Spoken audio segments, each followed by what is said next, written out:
COE champion over everything.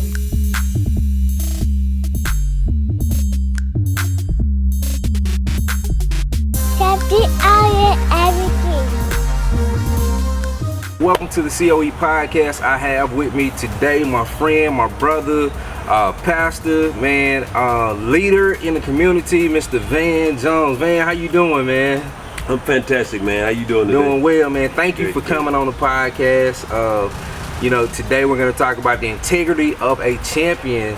And I couldn't think of a better person than Van. Van has inspired me throughout the years. I've never really given him his roses and told him how much of an inspiration he's been to me. So today, Van, that's what I'm doing, man. So I appreciate everything that you've done, the leadership you've shown over the years, and man, just the excellence and integrity that you've shown. Thank you so much for the opportunity, and it's an honor just to be used by the kingdom, man. I promise it is. Yes, sir. So we start off every show with our guests just telling their champion story. And that champion story is pretty much your background, things you may have had to overcome in any capacity of your life. So the platform is yours. I think life is overcoming obstacles. Mom and dad are born and raised in the Mississippi Delta in Mound Bayou. A lot of us on the line or on the podcast may not know what Mound Bayou is or was. It was the largest black municipality at the time. And I was born in Taboria in the hospital there. And my mom, she had 3 children by the time she was 19. She dropped out in 8th grade. She went back to finish her AA degree at Mississippi Delta Community College. Dad dropped out in the 11th. So life has been just a bunch of obstacles. Mom worked tirelessly at 19, 20 to learn to read. And as she was learning to read, she was pregnant with me, and she would read John. I think it was one of the scriptures in the text. It was saying the truth that sets you free. So from birth, I was birthed with the mindset and the idea that although things are tough, the truth will set you free, and you can overcome obstacles. Played basketball all through high school. Didn't really play in junior high, but we had a challenging time. It was 7 of us in the house. We had some challenging days. My father never made a lot of money. He worked on the catfish ponds in the Mississippi Delta. My brothers and I did rice. We chopped cotton. We mowed grass. We washed cars. We did soybean. We did a lot of agricultural work in the Delta. So all challenge, all overcoming. And I get to Southern Miss in 1996. I took the ACT once and I think I made a 16 or 17 on it. And I came to Southern Miss in 96 as a non-qualifier. They call it Prop 48. And they told me if I finished in 4 years, I would earn my 4th year of athletics. So deficient in mathematics, deficient in a bunch of areas coming out of high school. I was not focused.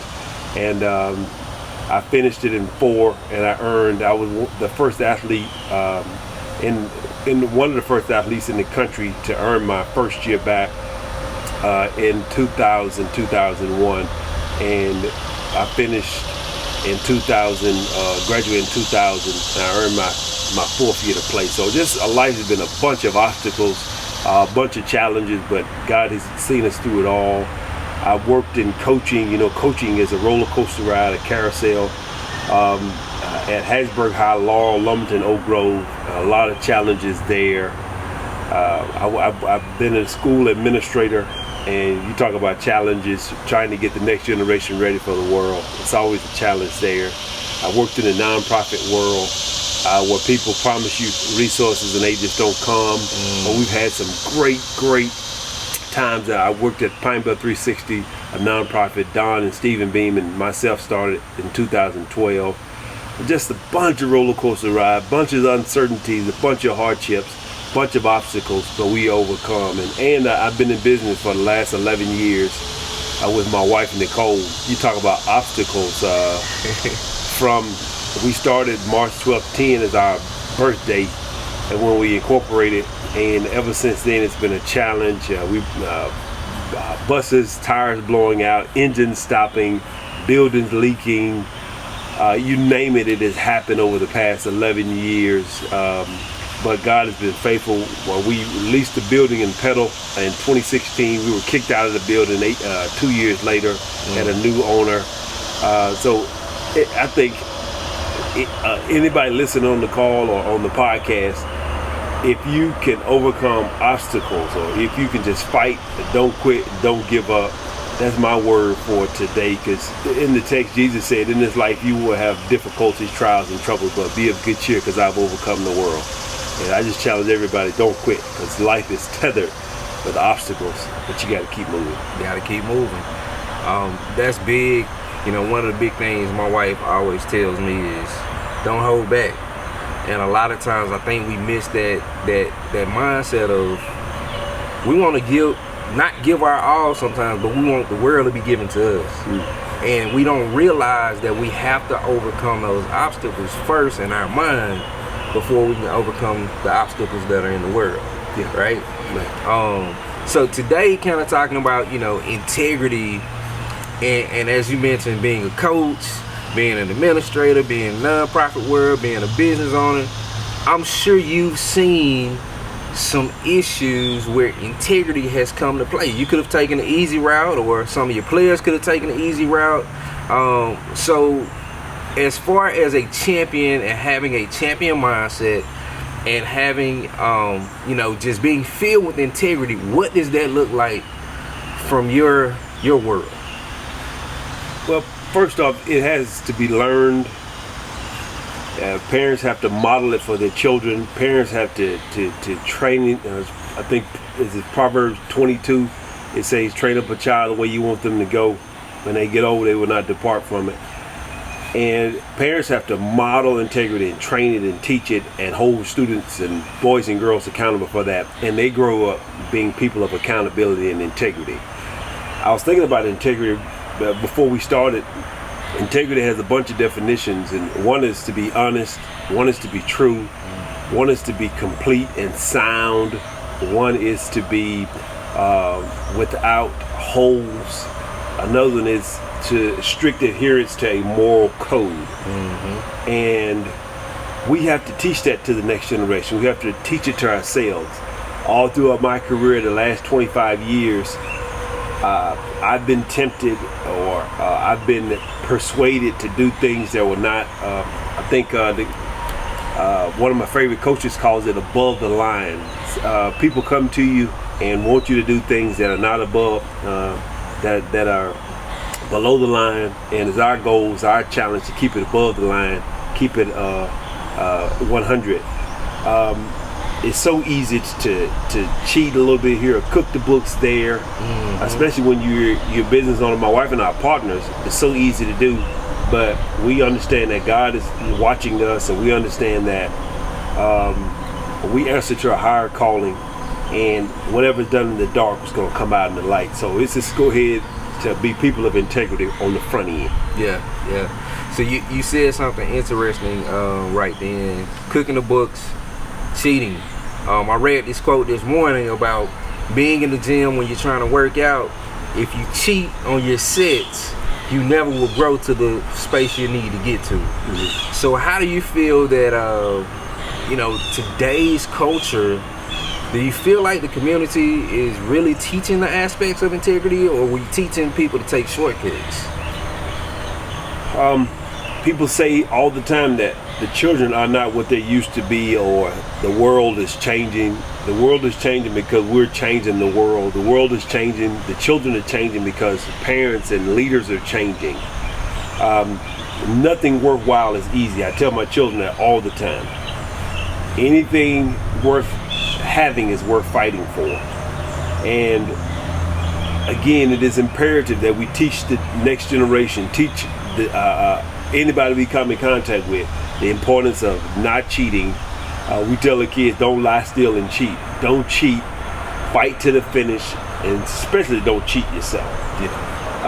You can cheat other people, but don't cheat yourself. I don't want you to cheat other people, but especially don't cheat on yourself. In the gym, with your business, with your personal devotion time with the Lord. be people who of integrity, who don't cheat, especially on yourself. But to answer your question, we have lost our way as it relates to integrity as a nation, as a people. But it's cyclical. It's happened before. You look back in history. That's why it's important to study history. It's happened before, and it continues to happen. But I've been praying and asking the Lord for a global revival, where people turn back to Him, and where the family structure is restored. And I worked in education for 14 years, and the devil had a plan to take the men out of the home, to take the heads out of the home. And it's very difficult. I love the moms. It's very difficult for a mom to be a father. She cannot be a father. She has her role, and the father has his role. And when she has to do both, or vice versa, when the dad has to do both, there are some deficiencies, there are some gaps. And it's fatiguing being a parent anyway. It's tiring, but having to carry the load by yourself is very difficult. But it is our responsibility as a nation, as leaders, you and I, the after-school world, the teachers we work with, the leaders we work with, to teach whoever we come in contact with the importance of integrity in 2021 and for the rest of their lives. Yes, sir. So pointing to the cross, man, I can't think of a better champion, right, than Jesus Christ, because He did die to save us. And you know, you look in the Bible and what He did and who He was and how He lived. He definitely lived his life with integrity. But if you had another character out of the Bible that you would pinpoint that truly lived a life of integrity, who would that be and why? It's so many in the text, and we can talk in just a minute about some of the key characteristics of integrity of a champion. But one person that embodies or was the epitome of that was the Apostle Paul. He's one of my favorite characters. You know, he was Saul of Tarsus, and he had his Damascus Road conversion. And from that point forward, I think he had maybe a 30-year ministry. From that point forward, he blazed trails for the kingdom. He was a champion. Even in his writings, he would always talk about sports analogies and make reference to sports, boxing and running, because we know that he was a Roman citizen, and that we know that he also was a Jew. So he probably watched. I'm sure he watched the Roman games, and I'm sure he was engaged in some of those games. But my champion, the person that comes to mind, we know that he wrote 12, maybe 13 books in the New Testament. It's 27 books, or maybe half of it he wrote, and he's one of my champions in the faith. And I've been studying Ephesians. Romans is a book of knowledge that's hard. It's a code to crack. Yeah, I love Philippians. I just love all of the books. So my person would be Paul. Awesome. Yeah. All right. So key characteristics. Let's go. Well, what you got for me? When I think of champions, you know, I played basketball. I played in 2 state championships in high school. We had great teams. I played on an all-star team in 1996. We lost to Alabama, unfortunately. I played on many AAU teams. The summer at Southern Miss, I played on the summer league teams, and we won the championship maybe 4 or 5 times in a row. In college, my last year, we won the regular season Conference USA men's basketball championship. We have a ring, and it goes down in history. It was the first time it had been done, winning the Conference USA, because we were the Metro at first. In the nonprofit world, we had a lot of wins. We had a lot of success there. In the basketball world, I was a head coach at Laurel High School. Our first year there, we went to the playoffs. And being a champion takes perseverance. And it sounds simple. I call it simplex. We know that it takes some perseverance. Perseverance is simply continuing to go and not giving up.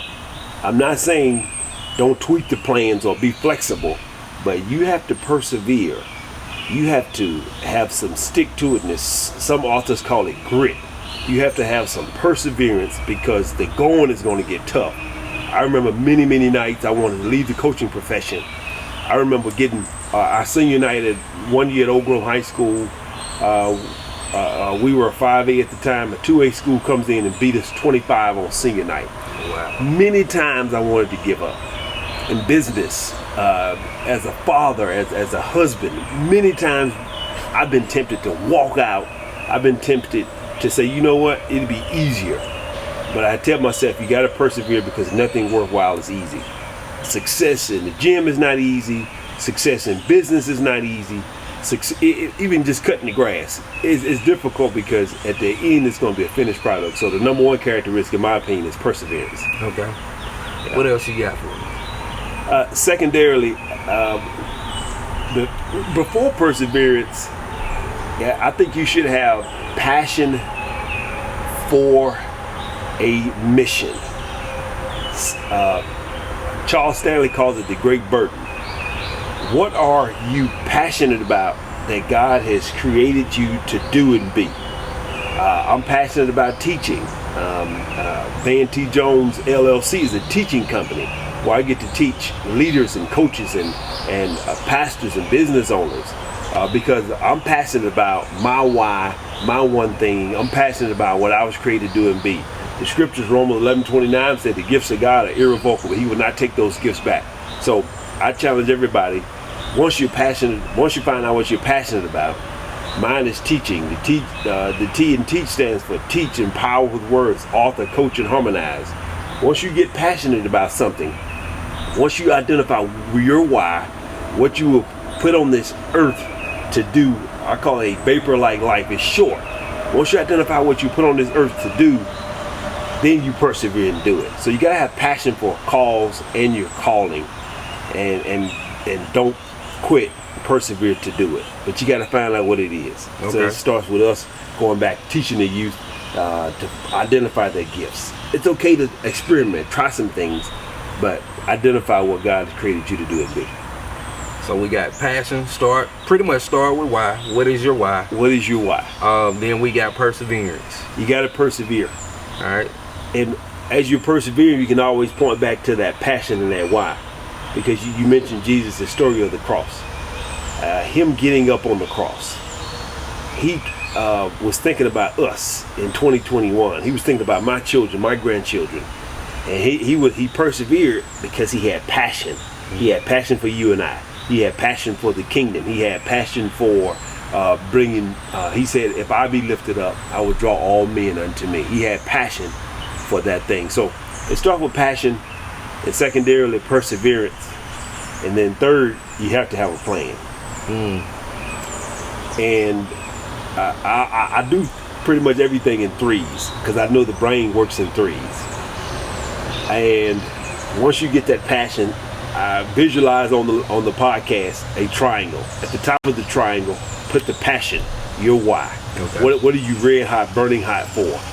Second, bottom right corner, you put persevere. And lastly, you got to have a plan/goals. I heard one person say, goals without a plan is like a wish.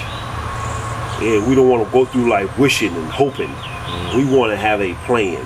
I spent the other day working with a group of leaders on their 2022 planning and how to plan efficiently and effectively. But I told them, I said, once you identify what your passion and your why, you got to persevere through, you have to put some plans in place. You have to set some goals. And I challenge everybody, Reggie, I tell them to set 5 types of goals and then create your plans based on your goals. The first goal is a spiritual goal. That's that vertical relationship with you and the master. Second is health goals. I have to take care of my temple. I have nowhere else to live other than my body. The Apostle Paul, one of my champions, said, don't you know that your body is the temple of the Most High God?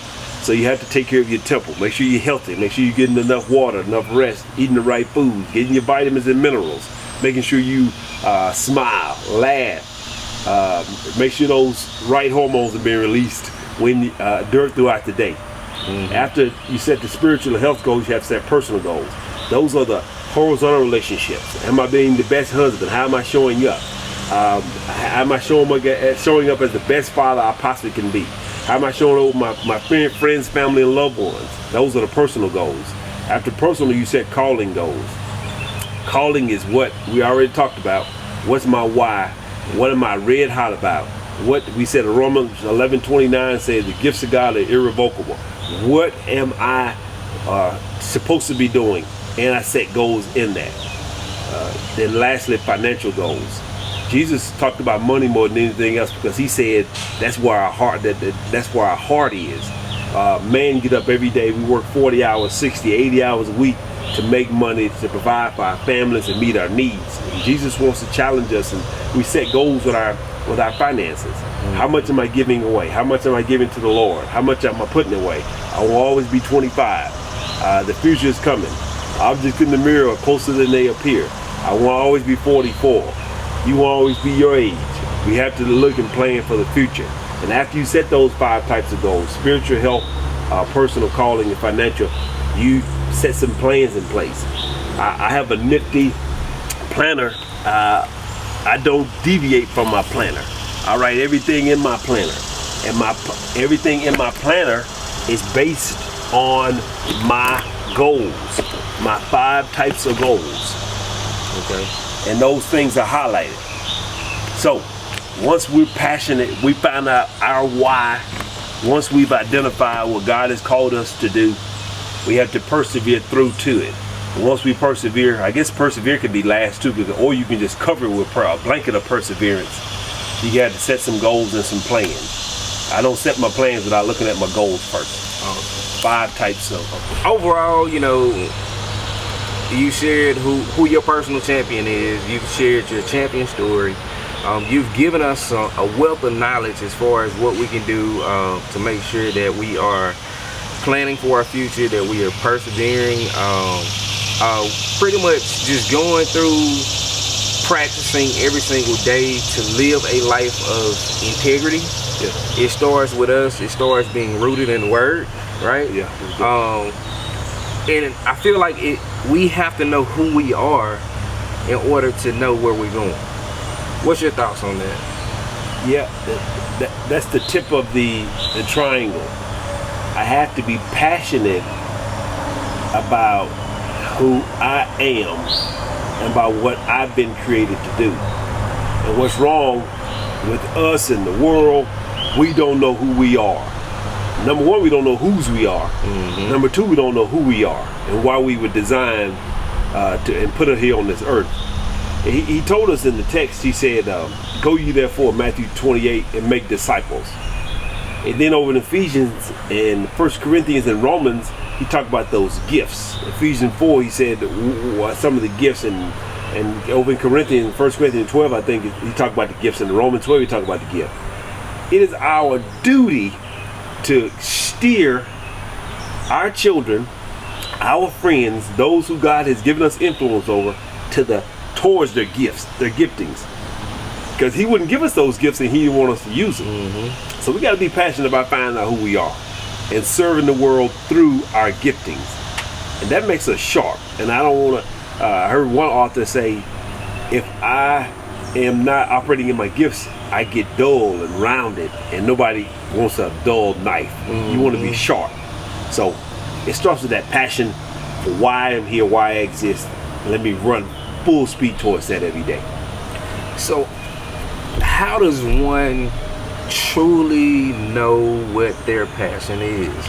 I know you kind of alluded to this a little bit, like it's okay to kind of go here, try this out, go here, try this out, but how does one really hone in on what their passion is? I know you said we as leaders, we have to coach people towards their gifts, mm-hmm. but I have run into a few people. I had a conversation with a young lady I work with the other day in which she really does not know what her passion is. And I told her, I said, make a list of things you really enjoy. Mm-hmm. From that list, I guarantee your passions are already listed there. Yeah. You just don't know exactly that that's something you're truly passionate about. But what's your aspect? What's your take on that? That's the $1 million question. Why am I here? Books have been written about it, podcasts, stories, series. Number one,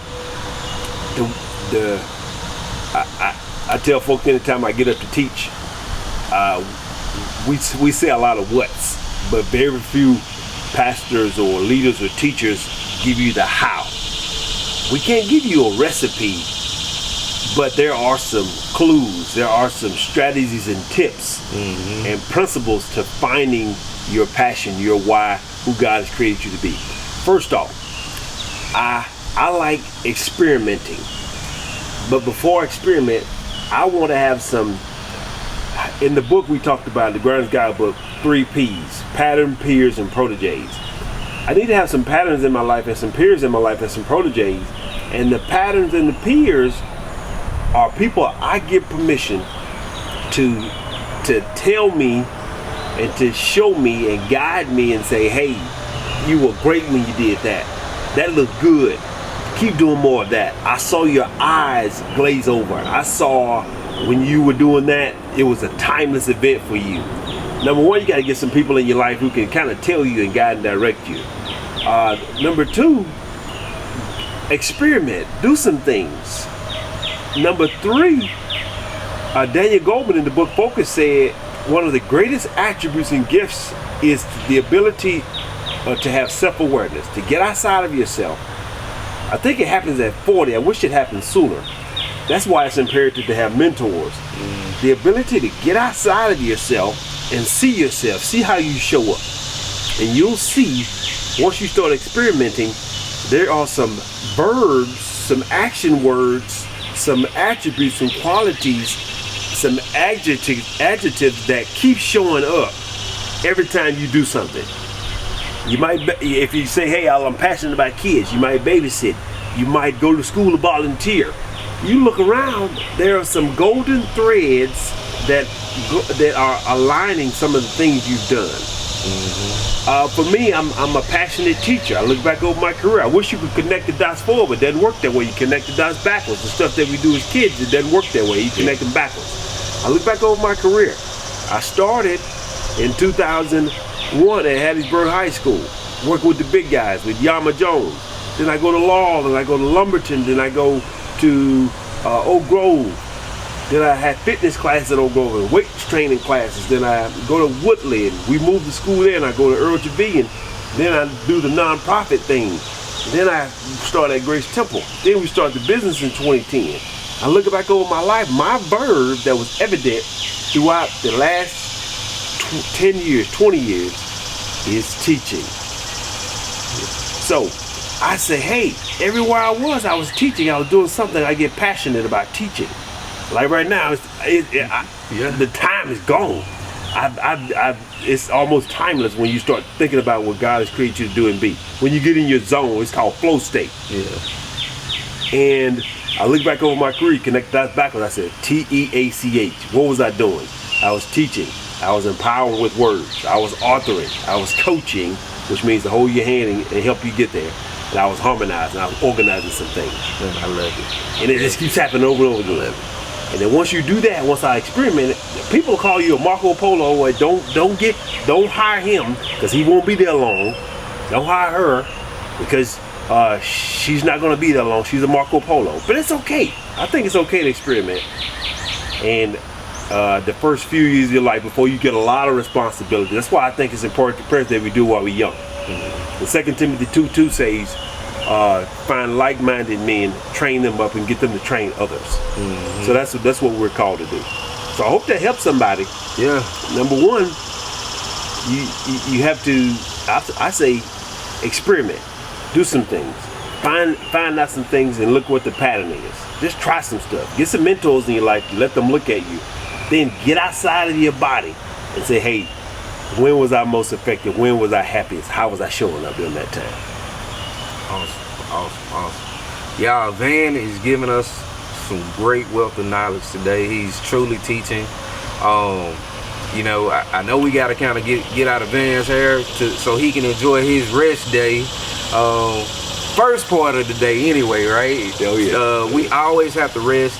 And like I said, man, Van is a champion in my life. I'm giving him his roses, letting him know, you know, he's had a major impact from a distance. I've always honored and watched Van and just what God has done in his life and his wife's life.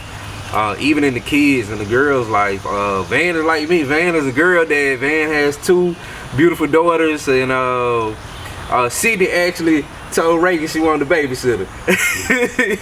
So, you know, they have a different relationship, and I see that, you know, because Reagan is always bragging on Sydney, and I think that's amazing. But that starts with you, your heart for passion, your heart for just people.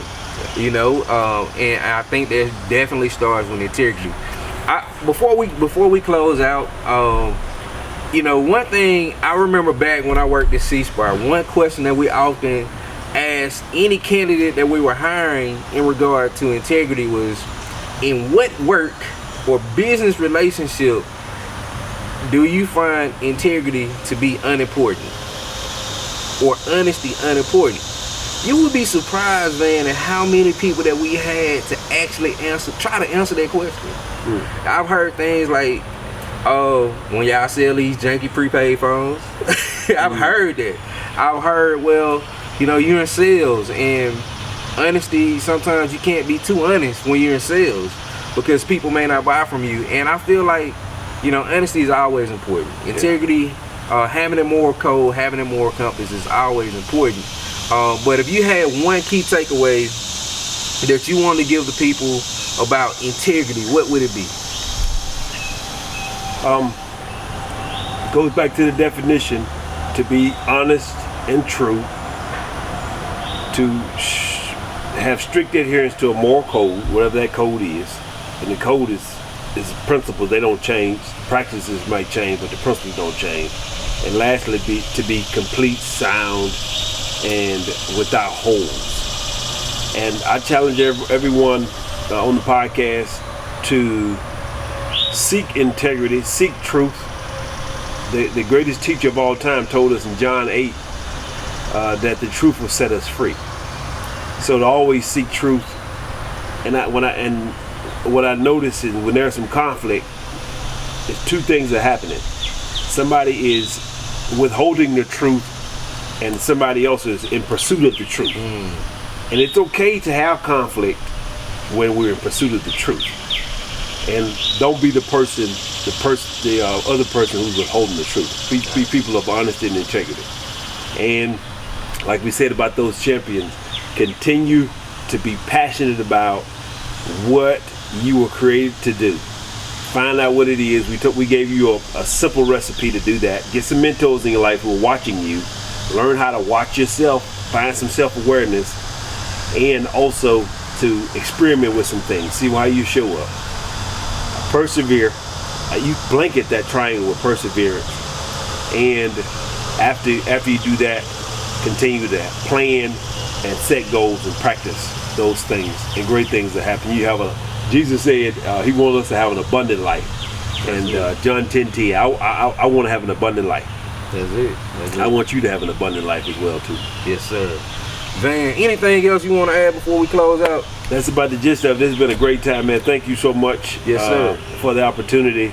And I always throw a disclaimer in. None of us are experts or perfect at any of these things.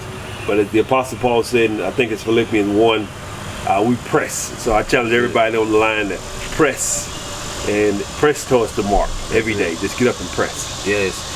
Van, if people want to get in contact with you, because I know y'all got a lot of different things going on, how can they reach you? Where can they find you at on social media, email? Just let us know where we can reach you at. First off, my website is vantjones.com. Van, V as in Victor, vantjones.com. My email is vantjones@vantjones.com. And that's about, those are my 2 contact points. And you can go to the website and you can communicate with me through the website and just shoot me an email. Awesome. All right, once again, champions, that concludes today's episode of the podcast. Thank you, Van, so much, brother. Thank you so much for coming on, for sharing what you've shared. I definitely pray and hope that people that are listening, people that are watching, will take heart to some of the keys, the gems that Van has given us, the principles that Van has given us on today. But that's it. COE, champion over everything. Once again, thank you for tuning in to COE, champion over everything. I hope you enjoyed this week's episode. COE, we holding it down. 1.